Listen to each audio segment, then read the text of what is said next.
Opera critics around the globe are praising Israeli mezzo-soprano Rinat Shaham. She is in Vancouver to play a coveted role, the fearless gypsy Carmen. Carmen, my beloved Carmen, in Bizet's famous opera. If you are an opera fan, you know a successful Carmen cannot mince about. She must take the stage and own it. It is my pleasure to welcome Rinat Shaham to Studio 4 to tell us more. Nice to meet you. Nice to meet you. All the critics say you not only take the stage, you own it and you own everyone on it. When you put on that Carmen costume. I try to do that. Not because I want to own everything around me, just that I think that the role is, the opera is so amazing, the music, the drama, that it has to be engaging for the audience as well. I know your dad was a music teacher, and I know your brother's a violinist. When did you know you were an opera singer? I still don't know that. I know that. Yes, you know, it's one of these things that you don't really, I didn't make a decision to be anything, to become anything. I knew that I had a passion to be on stage. I wanted to be on stage, I wanted to perform. I wasn't sure quite what was it going to be. So I started with acting and singing jazz and doing little performances here and there, and things kind of happened. Performances in your living room, performances on stage in Israel, performances where? Anywhere that had audience. I really need to talk to your parents. Yes, but they encouraged it, so that's of course. good. And why not? And I'm glad they did. How did you get the role, Carmen, first time?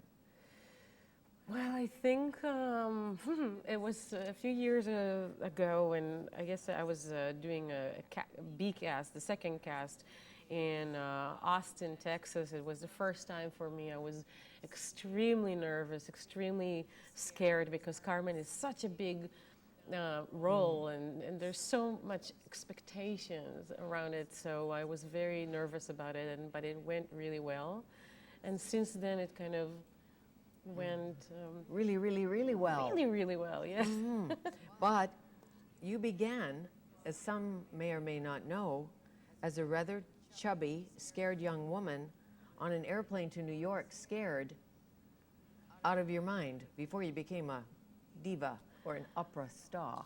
Yes, I think I wanted to give it a shot. I used to be the chubby, fat kid, never had a boyfriend, nobody wanted to be my mate. They all wanted just to have advice from me, and you know, this kind of kid. And I liked it, but I wanted to change something in my life, because I had a lot of, like I say, a lot of passion and charisma, and I wanted to do something and be the best that I can. And so I decided to audition for the best school that I could in the United States. I went to Philadelphia and got accepted into the Curtis Institute of Music, and changed my life. Started going to the gym, started taking care of myself. Nobody knew me, so it was a completely new page for me. Yeah. You can be in Linda Edgecombe's next book. She just wrote that Shift or Get Off the Pot, and you did. You left Israel, went to New York. Now where do you live? I'm in New York. You're living in New York, and sometimes you're in Paris. I go around the world. I mean, I make New York a home for myself, but I basically travel around the world a lot, and I love it. I appreciate it. I thank God every morning for what I have. The story of Carmen is such a wonderful story, except for the ending, because as most people know, Carmen doesn't make it, but it's so full of smoldering passion and angst and all of that. The story is, briefly, for people who have never seen Carmen. Gypsy, cigarette factory. Gypsy gets into a fight, gets arrested, wants to get out of jail, seduces the soldier that is in charge of her. Named Don Jose. Don Jose.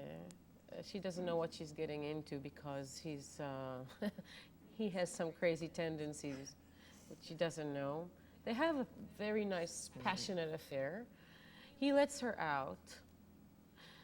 While she's out, comes Escamillo, the toreador, into town, who is kind of like the Brad Pitt of the day, big celebrity. Um, and he's more of her kind, charismatic, a personality, the king of the jungle. And she and Escamillo hit it off. And because she's such a free woman, she owes nothing to nobody, she decides that that's the end with Don Jose, can let him go. She's moving on to Escamillo. Don Jose cannot agree with that, and he becomes more and more nervous and crazy and going mad for her. And he tells her, you have to be mine. It's very classic, you know, you have to be mine. And she said, well, I'm sorry, I don't belong to anybody. So if you want, go ahead, and what are you going to do? I'm going to kill you. Okay, go ahead, kill me. And so he does. And then he falls. Well, she did flounce in with Escamillo, the bullfighter, in front of him to make him a little angry. You know, right? Yeah, sure. She doesn't want to feel like she doesn't belong to anybody, and he this kind of personality that it annoys her. He's clinging on to her and to something that they used to have and they don't have anymore. It's so over. It's over. I'm just not that into you. It's passé. Kill me? Okay, I will. But then he falls on her and loves her. She is the love of his life. In the meantime, poor Escamillo's in the bull ring, has no idea. I guess. I know we're being trite about it, but it's opera to me is for the people, and it's not for snobs. And it's if you understand the story before you see the opera. Yes, but I have to say something. Opera used to be about some big singers standing on stage and yelling their line, and you sit there in the audience and you have no clue what they're saying because it's in a foreign language. Not anymore, not anymore. These days it's people who look their part, who are acting like fantastic actors, and you can understand each and every word because there's super titles, so you can get a translation, just like if you were watching a foreign movie on your TV set. So you understand what's going on, even if you didn't know the story from before. Sure, I try to get there early and read the story, the libretto, as it's called, right? Yes. It's called the libretto, and I try and read the libretto so that I know the story. And if you are late and you don't know the story and you have never seen the opera before, even then, even if there aren't super titles, or are they called super titles? Yep. Even if those aren't there, you get the gist of it. Do you know what I mean? You think, oh, they're mad at one another. Sure. Or, oh. Sure, but usually these days with the superb acting that exists on stage, on the operatic stage, it just takes you, you know, as the audience, an audience member, you just see what's happening on stage. Even if you don't understand, you can't read, never mind. There's something that is really enchanting with the entire drama and music. This opera, especially Bizet's Carmen, it's something that everybody knows. Even people that do not go to the opera have some clue of what's gone on. They know the music. Very music. familiar and beautiful.